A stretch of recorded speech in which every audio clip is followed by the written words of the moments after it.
सुप्रभात। आज आप सबके सामने हिंदी की गतिविधि प्रस्तुत करने जा रहे हैं। हिंदी की गतिविधि में पाठ है भूल का एहसास। वृद्धावस्था में जब हमारी शारीरिक शक्ति का ह्रास होता है, हमारे पास शारीरिक शक्ति नहीं होती, तो हमारे अनुभवों में वृद्धि भी होती है। वृद्ध लोगों की हमें कभी उपेक्षा नहीं करनी चाहिए, बल्कि उनका मान सम्मान करना चाहिए। इसी चीज को हमारे कुछ छात्र और छात्राएं प्रस्तुत करने जा रहे हैं एक गतिविधि के, एक क्रियाकलाप के माध्यम से आपके सामने।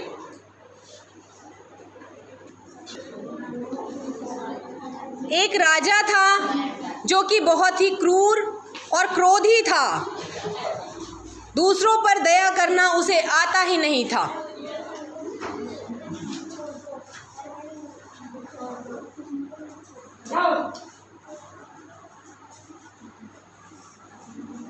प्रत्येक व्यक्ति उसके अत्याचारों से दुखी था, परंतु राजा के सामने किसी की भी कुछ हिम्मत नहीं होती थी।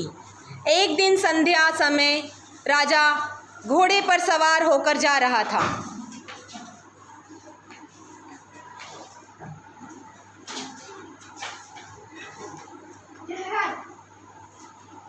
दिखाई नहीं देता, मैं कमजोर और लाचार हूँ।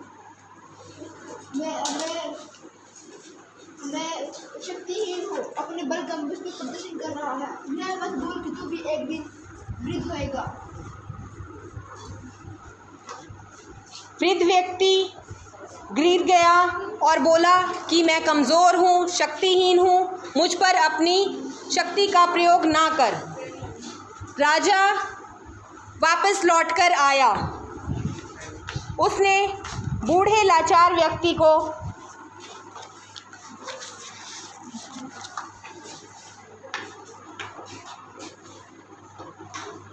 मैं कमजोर और शक्तिहीन हूँ। तू अपने बल का मुझ पर प्रदर्शन कर रहा है। यह मत भूल कि तू भी एक दिन बुजुर्ग होगा।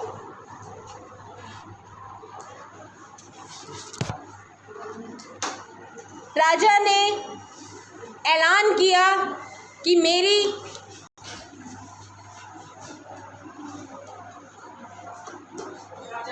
राजा को एक भी सफ़ेद बाल झलकता हुआ दिखाई देता तो वो उसे उखाड़ फेंकता, क्योंकि वो स्वयं कभी भी बूढ़ा नहीं होना चाहता था। उसे झुर्रियाँ पसंद नहीं थी। वो सारी रात परेशान रहा और इधर उधर घूमता रहा और उसने एक निर्णय लिया। उसने ऐलान किया,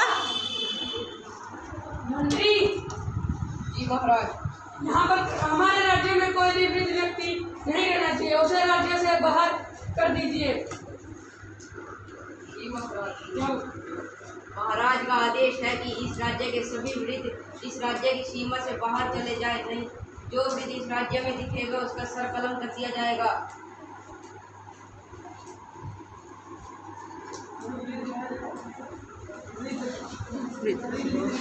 सभी वृद्धों के प्रति असंवेदना थी।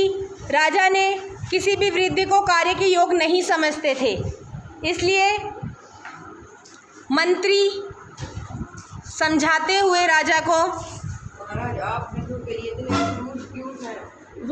वृद्ध हमारे यहाँ राज्य में कुछ नहीं कर सकते। वो किसी कार्य के योग्य ही नहीं है। महाराज वृद्ध अवस्था कोई अभिशाप नहीं है, बल्कि वरदान है। वृद्ध अवस्था, ठीक है, मैं इसके बारे में सोचूंगा। ठीक है, मैं इसके बारे में सोचूंगा। जाओ।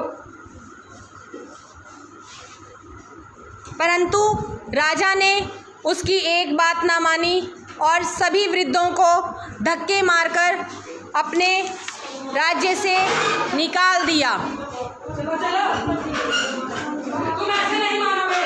मैं यहाँ पर सबको ऐलान करता हूँ कि अगर कोई भी अपने वृद्ध पिता को राज्य में रखना चाहता है तो राज्य सरोवर में एक घड़ा है, जो उस घड़े को निकाल लेगा वो अपने वृद्ध पिता को अपने साथ राज्य में रख सकता है।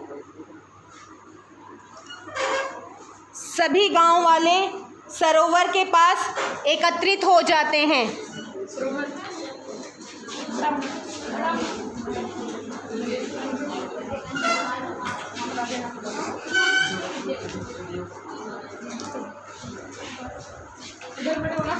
सरोवर के जल में घड़े का आकार स्वच्छ साफ साफ दिखाई दे रहा था। सभी उस घड़े को निकालने के लिए प्रयास कर रहे थे, लेकिन जो भी घड़े को निकालने के लिए सरोवर में कूदता तो उसे अपनी जान से हाथ धोना पड़ता। बचाओ बचाओ, मैं डूब रहा हूँ, बचाओ बचाओ। वहाँ एकत्रित युवकों में एक ओरियो नाम का भी युवक था। महाराज, मैं भी एक बार प्रयास करना चाहता हूँ। प्रयास।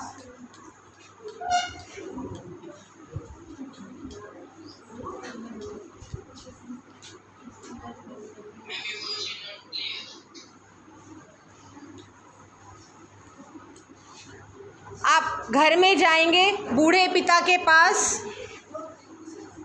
उदास होकर बैठते हुए। आज राजा ने एक शर्त रखी है कि जो भी उस सरोवर में से उस सुनहरे घड़े को बाहर निकाल के लाएगा वही अपने वृद्ध पिता को अपने साथ रखने का अधिकारी होगा। पर जब उस घड़े को तट से देखते हैं तो वो थोड़ा साफ दिखाई पड़ता है, लेकिन जब उसके अंदर छलांग लगाते हैं तो वह घड़ा गायब हो जाता है। आप मेरे को बाद में उसकी झलक वहाँ दिखाई देती है। चलो मुझे स्थान पे ले जाओ।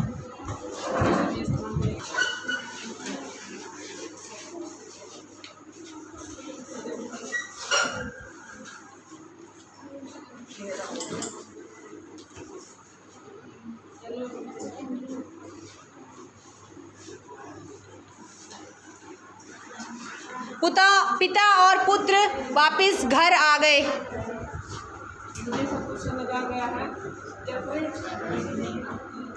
मुझे सब कुछ समझ आ गया है। जब उसके जो सरोवर है उसके तरफ जो गड़ा है वो उसकी परछाई है, जो उसके साथ पेड़ है वो उस टाइमियों में है। तो जाके राजा से कुछ बात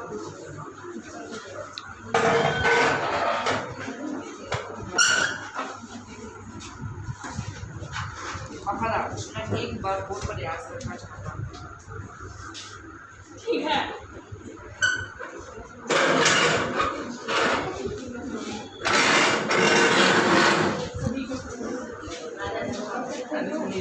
छलांग लगाओ।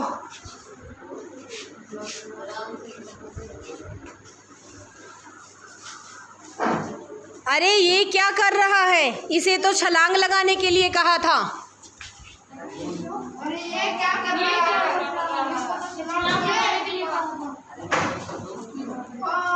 महाराज, ये रहा सुनहरा घड़ा। ये सुनहरा घड़ा तुम्हें कैसे मिला? ये सुनहरा घड़ा तुम्हें कैसे मिला?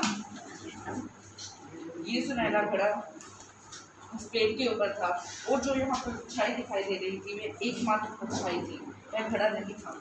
ये तुम नहीं बता सकते। ये तुम्हें किसने बताया? सच सच बताना। इसे कोई समझदार व्यक्ति ही पता कर सकता है। महाराज, मुझे क्षमा कर दीजिए। महाराज, मुझे क्षमा कर दीजिए। मैंने आपकी आज्ञा का उल्लंघन किया। मैंने अपने वृद्ध पिता को अपने घर में छिपा के रखा। उन्होंने ही मुझे इस प्रश्न का उत्तर दिया है। अपने वृद्ध पिता को बुलाइए।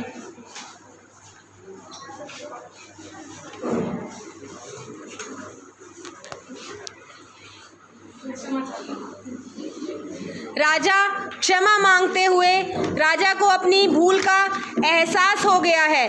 वह वृद्धों को किसी काम के योग्य नहीं समझता था, परंतु सभी वृद्धों ने अपने अनुभव से उसे ये सब बताया। राजा ने सभी वृद्धों से क्षमा मांगी और उन्हें अपने राज्य में वापस ले आया। और अब राजा के मन में प्रत्येक वृद्ध के प्रति आदर और सम्मान बढ़ गया। जब वो अपने किसी भी सफ़ेद बाल को देखता तो वो बहुत खुश होता और गर्व से भर जाता। उसे ये लगता कि वो अनुभवी हो रहा है और उसमें अनुभव की वृद्धि हो रही है। बेटा आप सबने ये देखा कि हमें वृद्धों का आदर और सम्मान करना चाहिए। वृद्ध जो होते हैं वो अनुभव से वृद्ध हुए होते हैं, उन्होंने अपने जीवन में बहुत अनुभव प्राप्त किया होता है, उन्हें हर चीज की समझ होती है, हर चीज का ज्ञान